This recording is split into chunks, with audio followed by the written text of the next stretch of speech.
So at that point, none of us really knew what was going on. We thought maybe he was sick and, had to go to the hospital to get IVs or whatever they do at the hospital. We go to lunch, we come back to the bunk, and the owner of the camp comes to the bunk and says, I'd like to sit down with you and talk to you. He explains to us that our friend was gone.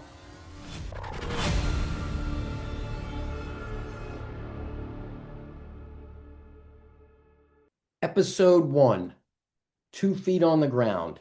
I'm your host, Andrew Ackman. It was 1982. I was 10 years old, and my parents were getting ready to drive my sister and I to overnight camp. My sister had already gone there for a few years before me, and this was my first year going to overnight camp. Super scared.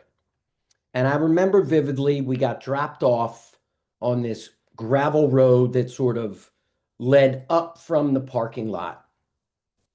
And I remember turning around and watching this car go in the other direction. And that car was my parents' car. So I decided I was going to chase after the car, running, trying to catch those taillights, hoping that my dad would stop the car, open the door, and say, "Andrew, get in the car, we're taking you home, back to my safe place." But for those of you who know my father, that was not going to be the case. He was going to tell me to stop being a pussy and shut up and go to camp. So from that point on, that desperation, that wanting to be safe and secure followed me into the boardrooms of Wall Street, where I helped take a company to 100 million in revenue, and then unfortunately saw that same company file for corporate bankruptcy. And at camp, I remember so well my supervisor would take me to my sister's bunk every night because I would start crying of being homesick, sit me on her porch, and she would literally have to give me a pep talk and make me feel better about being homesick. And to this day, pep talks are still a big part of my life, whether it's work, an Eagles loss, a personal moment. I still look and reach for these pep talks. My name's Andrew Ackman, and I've spent the last 25 years in business development for fintech firms that sold trading technology solutions to banks, brokerage firms, hedge funds, prop firms, and institutions both in the US and globally. Before we get into that and the deals, we have to talk about how a kid who couldn't let go of that car and had to chase that car down the road became a man who had to learn how to stand up when things were down. This is the long game. And today we start with the 2 feet rule. For 10 years, I went to that camp. I became a CIT, I became a counselor, and I loved every minute of it. I'm still close with a lot of people from camp to this day. It was a really great experience for me. I wouldn't have changed any minute or second of that. But unfortunately, in 1986, I was 14 years old. Something happened to me at camp that would really change my life forever. It was a morning during Color War. We were about to go play the gold team. I was on blue in soccer. And I think I was in maybe lower middle camp at age 14. I think so. And we all woke up. Everybody was excited, ready to play. One of my friends in the bunk had woke up and, told the counselor that he had a headache and he didn't feel great. And so the counselor said, "Look, no problem. Why don't you stay in the bunk, rest up, and when the game's over, we'll get ready and we'll go to lunch." So the rest of my bunk all went up to the soccer field, super excited, ready to take down the gold team. We continued to play and we won that game. And I think you all know, and as a 14-year-old in Color War, the excitement, the rah-rah, we were super excited as we went back to that bunk because we had to shower and then go to lunch and sort of flaunt that victory we had. I was the first person to walk through that bunk door, and I noticed my friend's bed was on the back right side. It was the last bed, right before you walk into the closet area. And I remember seeing him still laying there. As I continued to walk closer, I started to see flies that were flying around and close to his head. And as I got closer to the bed, I noticed that he was still sleeping, but these flies were flying around his head. I yelled for the counselor. The counselor came over, definitely noticed some sort of shock on his face. And supervisor came, called an ambulance, and he was taken to the hospital. So at that point, none of us really knew what was going on. We thought maybe he was sick and, had to go to the hospital to get IVs or whatever they do at the hospital. So we go to lunch, we come back to the bunk, and the owner of the camp comes to the bunk and says, we'd like to, I'd like to sit down with you and talk to you about what happened. So he proceeds to sit down with us. And at that moment, he explains to us that our friend was gone. I think none of us knew what that actually meant. We were in shock. We were in disbelief.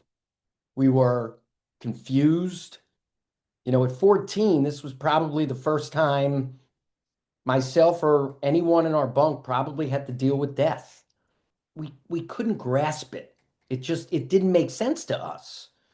After he left, the owner of the camp, we sat there as a bunk and we cried and we asked for answers and we really didn't know what to do. It was a very traumatic moment. And, look, camps aren't that big. So news and word travels fast. He was well liked. He was awesome. He had a younger brother that went to our camp that we were also close with. This spread through camp pretty quickly. And this was in August, and we had about 3 weeks left of overnight camp. To be honest, I don't really remember much about those last 3 weeks. But what I can tell you is that that moment shook me forever. I also remember about 4 years ago on Facebook, people started from camp. I think it was the anniversary of his passing, sort of putting up pictures and talking about him. You forget it was such a long time how this person was so well liked and everybody had a great time with him. You start to understand that, wow, that moment had a lasting impact, not only on me, but everybody else in my bunk, in that camp, and going forward. Ever since that day, ever since that day, when I wake up in the morning, because I remember him saying he had this headache, I wake up out of bed slowly and I put my 2 feet on the side of the bed and I push them onto the ground and I sit there for a minute. I take a deep breath. In my head, I'm saying, do I have a headache? Am I okay? Okay, everything's going to be all right. I don't spring right out of bed. Put those 2 feet on the ground, rest and breathe, and then slowly get up. Because in my mind, getting up too fast is how things in this world break. That's just so what I'm accustomed to and used to. You're probably wondering, how does that moment, that tragic incident at camp, affect me? And what does that have to do with fintech, business development, sales? And my answer is simple. The answer is everything. Because when you're dealing with sales, you're dealing with complex and fragile systems, just like we are as people.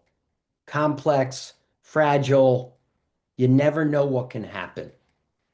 And you're trying to connect these legacy firms, banks, and institutions with, for lack of a better term, disruptive startups that have been around 4 to 5 years, maybe less, with new technology. Things can go wrong. Deals can fall apart. Regulation, as we all know, in on Wall Street and fintech can change overnight. The individual that you were dealing with on the other side of the deal maybe lost his job. You've got to be able to manage those complex and fragile systems in a very delicate manner. When you've lived through taking a company to $100 million in revenue and then seeing it go to zero and filing for a corporate bankruptcy, basically overnight, disappearing, and you go through different mergers and acquisitions and raising money from private equity firms and all of the different types of people you're working with throughout all of these processes, you have to develop a deal vision. Each deal vision can be different based on what you're working on. So now I want to take you through three of what I call my key deal visions. And I'll walk you through each one in a bit more detail, how that sort of all equates back to what I've been talking about at the beginning of this podcast. So the first one I call the slow start strategy. What does that mean? That means just like every morning when I wake up and I put those 2 feet on the ground and I take a deep breath and I slowly get up, it means don't rush into a deal. You can never rush into a deal if you don't have all the facts and you don't do research, understand the products that they're interested in, understand the problem you're trying to solve, and also understanding what is important to them in this process of you solving the problem with one of your solutions. Without all the facts, without understanding their true needs and wants, you can't rush into a deal. And in some cases, there have been situations where I've rushed into a deal. The deal got signed and I was super excited. After the deal was signed, it turns out custom development work is required. And the next thing I know, this delays the deal. There could be costs associated with it. And all of these things need to be worked out up front. Now, you're never going to catch everything, but you've got to slow it down. Put those 2 feet on the ground, deep breath, do the work, and get the details. That is the key to the slow start strategy. The second one is called the red flag. What does that mean? Trust but verify. You can trust someone, you can trust everything they're saying, but you need to verify it. What does that mean? That means that if you sell someone on the pricing, you sell someone on the product, and the process takes way quicker than you've ever anticipated or expected it to. And I know you want to get that win. You want to get the W, you want to close the quarter or the month or the year with a new deal. You have to step back because when it seems too good, it probably isn't. Don't rush to do a deal. If you think in your head, right, there could be a red flag here.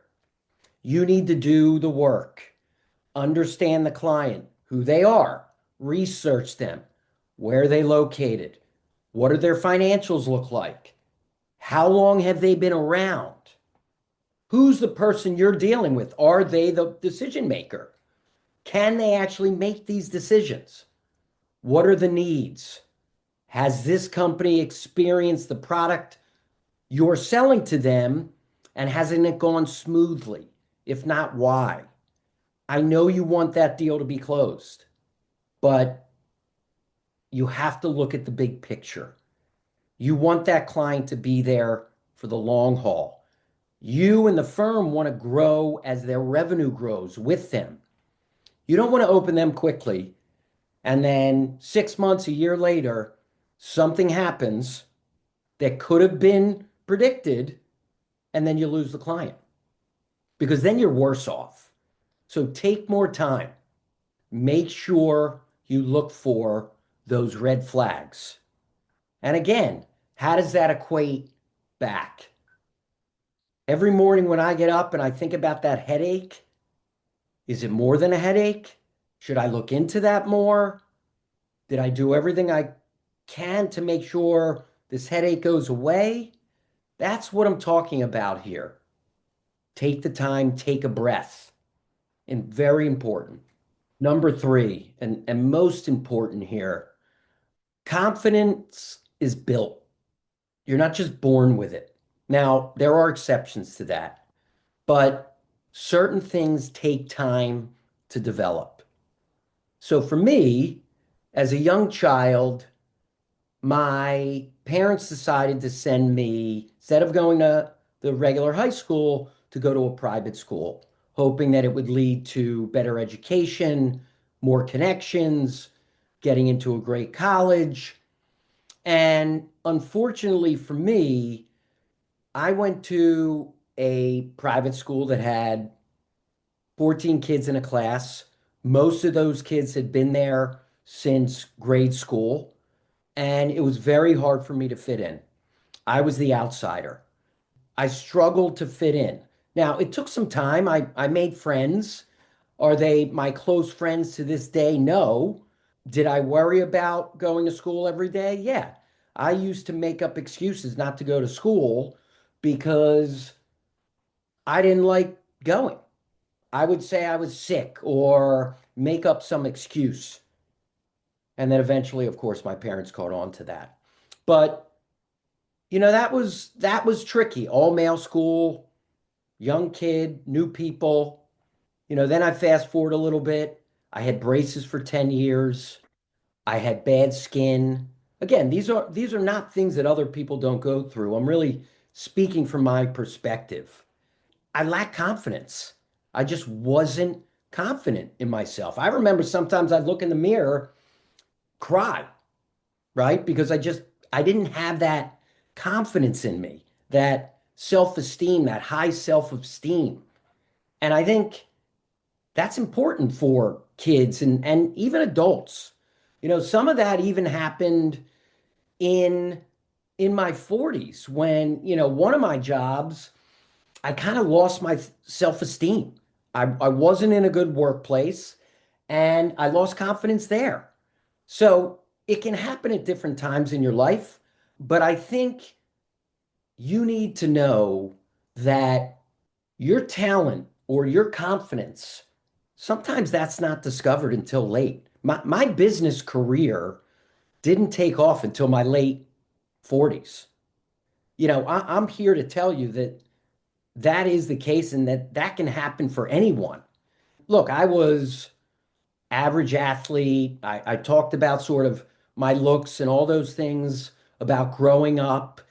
And then all of a sudden, at age, I think it was 47, I started working in sales. And my confidence went through the roof. Even if I was closing a $200 deal, my confidence went through the roof. And that first year, I closed over 10 million in new business for that company. And that really goes to show you that you have time in your life to figure out where you're going to succeed and what you're going to succeed at. Your second act, it's not just possible, It's probable. And what you need to do is you need to figure out, and I believe this, and my friends believe this because I tell them this, everybody is a superpower. I used to sit there and I would tell every one of my friends what superhero they are and why. And I truly believe that everybody is a superpower and you just need to find what that is. And mine was selling, talking, getting in front of people, understanding the products and solutions, and then wanting to close that deal. That's what it was for me. Over the next 20 episodes, I'm going to tell you the truth. I'm going to tell you how I got to where I am today. I'm going to tell you about the corporate bankruptcy that I went through and I lost sleep. I'm going to tell you about my father's death and the fact that I didn't really address it head on for over a year, and I had to seek significant therapy for that. I'm going to tell you about this one chance night at Wilt Chamberlain's bar in Boca Raton, Florida, that probably changed my confidence forever. And I'm going to tell you about different ups and downs in my marriage and my kids. All of those things that I went through, the truth, transparent. And I'm going to show you how those things shaped me into the best husband, father, and salesperson that I am today. If you're 40 or 50 years old, sitting in your car, feeling like the best years are ahead of you, I'm here to tell you that you are. If you're a business development person trying to figure out how to handle the next market shift, if you're someone who's having trouble in your marriage, if your kids are giving you problems, do me a favor. Put your 2 feet on the ground and take a deep breath. We're just getting started.